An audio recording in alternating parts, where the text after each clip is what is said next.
Hi everyone, welcome to chemistry knowledge by Jyoti. Guys आज हम BSc part 3 का एक टॉपिक पिरोल के बारे में पढ़ने वाले हैं। गाइज हमने एक यूनिट स्टार्ट कर रखी है हेट्रोसाइक्लिक कंपाउंड्स या विषम चक्रीय यौगिक, उनके बारे में हम पढ़ने वाले हैं। तो उन्हीं में से एक टॉपिक हमने लिया है पिरोल। तो देखना गाइज पिरोल क्या होता है। जब कोई 5 मेंबर्ड रिंग बनती है, उस 5 मेंबर्ड रिंग में एक कार्बन की जगह पे क्या आ जाता है, नाइट्रोजन उपस्थित हो जाता है, तो हम उसे पिरोल कहते हैं। तो यहाँ पे रासायनिक सूत्र इसका होता है C4H5N। गाइस 5 सदस्यीय विषम चक्रीय यौगिकों में पिरोल एक महत्वपूर्ण यौगिक है, जिसकी वलय हीमोग्लोबिन व क्लोरोफिन जैसे प्राकृतिक यौगिकों की संरचना में उपस्थित होती है। गाइस हीमोग्लोबिन जो ह्यूमन बॉडी में प्रेजेंट होता है और क्लोरोफिल जो प्लांट्स में प्रेजेंट होता है, उनकी जो संरचना बनती है, उसकी संरचना में ये वाली वलय भी क्या करती है, पार्टिसिपेट करती है। इसीलिए बोला गया है कि पिरोल एक महत्वपूर्ण विषम चक्रीय यौगिक है। अब हम सबसे पहले देखेंगे इसके निर्माण करने की विधियां और फिर हम देखने वाले हैं उसकी रासायनिक अभिक्रियाएं। तो गाइस आज की क्लास में हम केवल निर्माण विधियों के बारे में ही पढ़ेंगे। तो सबसे पहली विधि देखना, सबसे पहले हम पढ़ेंगे पोल नोर संश्लेषण। गाइस बहुत ही मोस्ट कॉमन विधि है ये एग्जाम में काफ़ी टाइम पूछी जाती है और ये कॉन्सेप्चुअल चीज़ें होती हैं, तो आप इन्हें अच्छे से समझ लेना। पोल नोर संश्लेषण क्या होता है? तो पोल नोर संश्लेषण के लिए आप सीधा सा ध्यान रखेंगे कि क्या चीज़ें आपको रिएक्टेंट के तौर पर लेनी है, फिर प्रोडक्ट आपको क्या बनाना है। अब देखो गाइस, प्रोडक्ट आपका फिक्स है, पिरोल आपको बनाना है तो पिरोल ही हम बनाएंगे, लेकिन हम ये देख लेंगे कि रिएक्टेंट के लिए हम क्या क्या यूज़ करने वाले हैं। तो सबसे पहले आप लेंगे 1,4-डाई कीटोन और अमोनिया। एक तो आपको लेना है 1,4-डाई कीटोन, मीन्स 1 और 4th कार्बन पे कीटोनिक समूह प्रेजेंट होना चाहिए, और दूसरा आपको क्या लेना है, अमोनिया लेना है। इनका संघनन करने से पिरोल का व्युत्पन्न प्राप्त होता है। तो गाइस देखना, अब अभिक्रिया देखेंगे किस प्रकार से हमें पिरोल का व्युत्पन्न प्राप्त होता है। तो सबसे पहले देखना, यहाँ पे हमने लिया है 1,4-डाई कीटोन। 1,4-डाई कीटोन आप कैसे बोलेंगे, मान लो आपने यहाँ से क्या किया है, नंबरिंग स्टार्ट की है 1 2 3 4, तो 1 वाले कार्बन पे और 4 वाले कार्बन पे क्या प्रेजेंट है, C डबल बॉन्ड O समूह प्रेजेंट है। तो इसे ही हम क्या कह रहे हैं, 1,4-डाई कीटोन कह रहे हैं। इसकी अभिक्रिया हमें किसके साथ में करवानी है, इस अमोनिया से करवानी है। तो इस अमोनिया से जब हम अभिक्रिया करवाएंगे तो लास्ट में प्रोडक्ट के तौर पे देखना, यहाँ पे हमारे पास क्या बनता है, पिरोल का व्युत्पन्न बनता है। अब हम देखेंगे कि कैसे कैसे स्टेप्स होंगे और किस प्रकार से हमारे पास पिरोल का व्युत्पन्न बनेगा। तो सबसे पहला स्टेप देखना गाइज, यहाँ पे देखना एक कीटोनिक समूह है। C डबल बॉन्ड O समूह के बारे में आप लोग अच्छे से जानते हैं कि यहाँ पे ऑक्सीजन है और कार्बन है। ऑक्सीजन की इलेक्ट्रोनेगेटिविटी ज़्यादा होती है, तो इस कार्बन और ऑक्सीजन के बीच में इलेक्ट्रोनेगेटिविटी डिफरेंस भी काफ़ी हो गया। तो वो डिफरेंस होने की वजह से हम क्या करते हैं, ये वाला जो पाई बॉन्ड है ये बहुत ही आसानी से ब्रेक कर सकते हैं। ये पाई बॉन्ड आसानी से ब्रेक होकर इस ऑक्सीजन पे बन सकता है नेगेटिव और इस कार्बन पे बन सकता है पॉजिटिव। मीन्स यहाँ पे आंशिक तौर पर पॉजिटिव चार्ज उपस्थित होता है।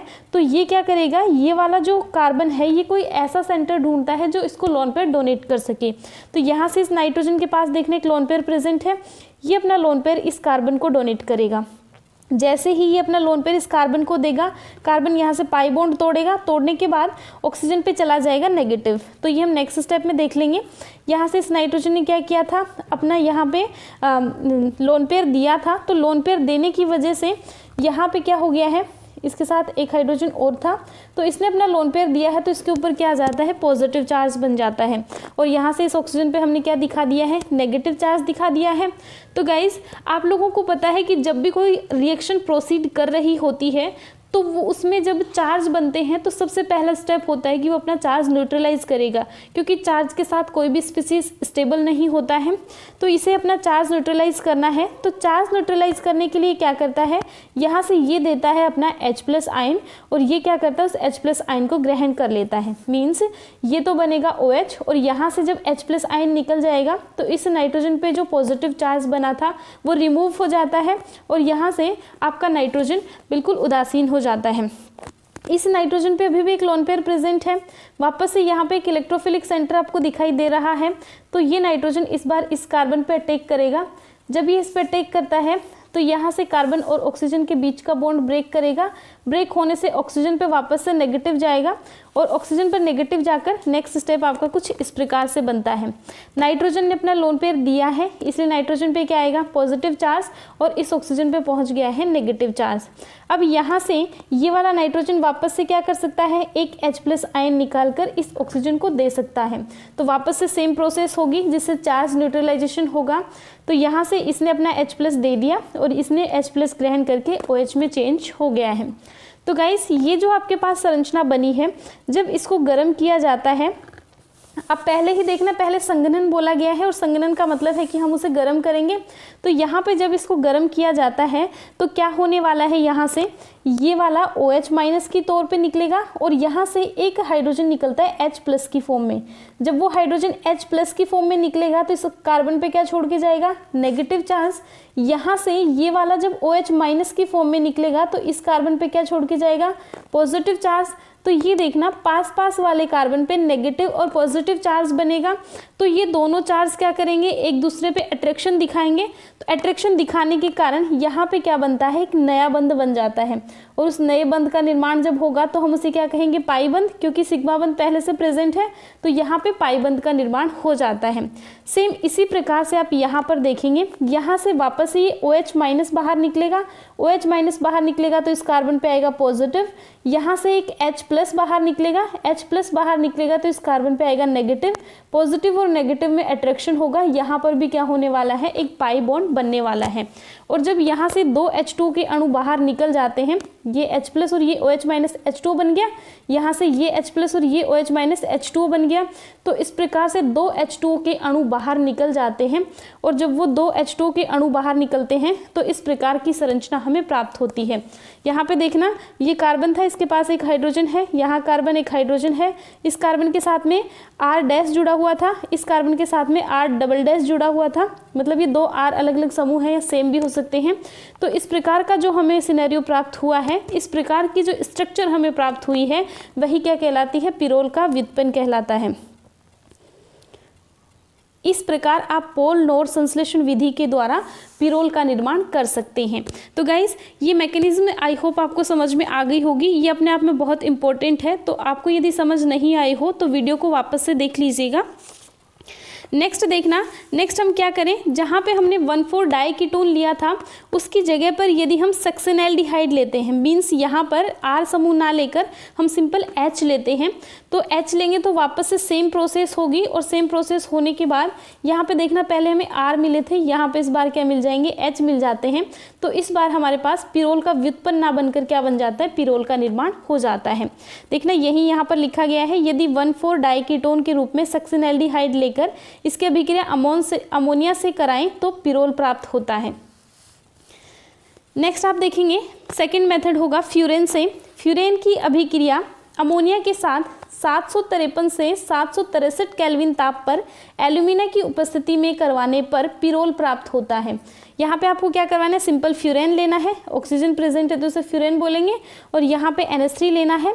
इनको आपको क्या करवाना है, एक तरह से इनकी अभिक्रिया आपको करवानी है, गर्म आप इसे करेंगे तो गर्म करने पर यहाँ पे क्या हो जाता है, ऑक्सीजन की जगह पे नाइट्रोजन प्रेजेंट हो जाता है। गाइस ऐसी रिएक्शंस की कोई अभिक्रिया विधि नहीं बनती है, तो इसे आप सीधा ही याद रखेंगे कि फ्यूरेन से क्या मिलता है, हमें पिरोल प्राप्त होता है। नेक्स्ट रिएक्शन देखेंगे सक्सिनिमाइड से। सक्सिनिमाइड क्या होता है, उसके लिए आप स्ट्रक्चर देख लेंगे यहाँ से, और सक्सिनिमाइड का जिंक की उपस्थिति में आसवन करने पर पिरोल प्राप्त होता है। सक्सिनिमाइड लेंगे आप, उसका क्या करेंगे, जिंक की उपस्थिति में आसवन करना है। गाइस थोड़ा सा आप लोग यहाँ पे ध्यान से देखना, यहाँ पे मैंने जो स्ट्रक्चर ली है ये सक्सिनिमाइड की स्ट्रक्चर है। सक्सिनिमाइड आप किसे बोलते हैं, एमाइड। एमाइड किसे आप बोलते हैं, जब CO के साथ में NH2 समूह आता है तो उसे क्या बोला जाता है, एमाइड बोला जाता है। ठीक है, तो यहाँ पे देखना ये हमारे पास है कीटोनिक समूह बना हुआ है, तो हम इसे कौन सा रूप बोलेंगे, कीटो रूप बोलेंगे। और गाइस आप लोग ध्यान रखेंगे, कीटो और इनोल जो होते हैं वो एक दूसरे के समावेवी, एक तरह से आप कह सकते हैं समावेवी होते हैं। कीटो फॉर्म जो है वो अपने आप से इनोल में चेंज होती रहती है और इनोल फॉर्म अपने आप से कीटो में चेंज होती रहती है। तो देखना यहाँ से क्या होता है, यहाँ से देखना ये वाला जो CH2 है इसमें से एक हाइड्रोजन निकलेगा। हाइड्रोजन किसकी फॉर्म में निकलेगा? H+ की फॉर्म में। जब ये H+ की फॉर्म में निकलेगा तो यहाँ पे क्या आएगा? नेगेटिव। तो ये वाला नेगेटिव क्या करता है, यहाँ से इस वाले कार्बन पे अटैक करता हुआ मान लो, या फिर आप ये बोलो कि यहाँ से ये ऑक्सीजन और कार्बन का बॉन्ड ब्रेक हो सकता है। ऑक्सीजन पे चला जाएगा नेगेटिव, इस कार्बन पे क्या जाएगा? पॉजिटिव। और पॉजिटिव नेगेटिव पास पास होने की वजह से क्या हो जाएगा? यहाँ पे पाई बंद बन जाएगा। तो इस प्रकार से देखना, यहाँ से जो H+ निकला था वो इस O- के पास में आएगा और ये क्या बना लेता है? OH। तो इस प्रकार की जो फॉर्म बन जाती है कि यहाँ पे ईन भी बन जाए और ओल भी बन जाए, तो हम उसे क्या कहते हैं? इनोल बोलते हैं। कार्बन कार्बन के बीच में डबल बॉन्ड मीन्स ईन बन गया और यहाँ पे OH है, OH को ओल बोला जाता है, तो हम इसे कंप्लीट रूप से इनोल रूप कह देते हैं। इसी प्रकार से यहाँ पे भी कीटोनिक समूह था, यहाँ से भी H+ निकलेगा, वो H+ इसके साथ में जुड़कर यहाँ पे OH बना लेगा, यहाँ से ये बॉन्ड ब्रेक कर जाएगा और यहाँ पे दोनों के बीच में क्या हो जाएगा? पाई बॉन्ड बनेगा। इस प्रकार से यहाँ पे भी क्या बन जाता है? इनोल का निर्माण हो जाता है। जब हम इसका आचरण करवाएंगे जिंक की उपस्थिति में, तो ये जिंक क्या करता है? यहाँ से इस ऑक्सीजन को बाहर निकाल लेता है दोनों को, और यहाँ से क्या बन जाता है हमारे पास? सिंपल पिरोल का निर्माण हो जाता है। ये था थर्ड मेथड। अब हम फोर्थ मेथड देखेंगे। एसिटिलीन से एसिटिलीन एवं अमोनिया को रक्त तप्त नली में से प्रवाहित करने पर पिरोल प्राप्त होता है। गाइस एसिटिलीन को ज्वलन नली में या रक्त तप्त नली में जब हम डालते हैं तो उससे हमें बेंजीन मिलता है सिंपल। जब हम इसके साथ में अमोनिया भी डाल देते हैं तो हमें क्या मिल जाता है? पिरोल मिल जाता है। ये अपने आप में रिएक्शन होती है। थोड़ी सी मैकेनिज्म का टाइप मैं आपको बता सकती हूँ कि आप लोग सिंपल यहाँ से ध्यान रख लेंगे कि यहाँ से क्या होगा? ये लोन पेयर मान लो इस कार्बन पे अटैक कर दे तो यहाँ से पाई बॉन्ड ब्रेक होके इस वाले कार्बन पे क्या चला जाए? नेगेटिव चला जाए। फिर ये वाला कार्बन क्या कर दे? इस वाले कार्बन पे अटैक कर दे तो यहाँ से ये वाला बॉन्ड ब्रेक कर जाए, यहाँ पे नेगेटिव आ जाए, और यहाँ पे नेगेटिव आ जाए तो ये इससे क्या कर सकता है? H+ निकाल सकता है और H+ निकाल के फिर इस अमोनिया से जुड़ जाता है। इस प्रकार से यहाँ पे कुछ अभिक्रिया होती है। इसकी कोई क्रियाविधि होती नहीं है, सिंपल सा आइडिया मैंने आपको दिया है कि कुछ इस प्रकार से आप ध्यान रख सकते हो। तो जब आप एसिटिलीन को अमोनिया के साथ रक्त तप्त नली में डालते हो तो यहाँ पे किसका निर्माण हो जाता है? पिरोल का निर्माण होता है और साथ में हाइड्रोजन गैस मुक्त होती है।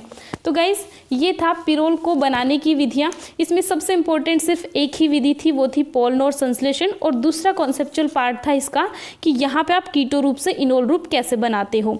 आई होप गाइस ये आपको समझ में आ गया होगा। यदि आपको वीडियो अच्छा लगा है तो लाइक शेयर और सब्सक्राइब जरूर कीजिएगा। Thank you so much for watching.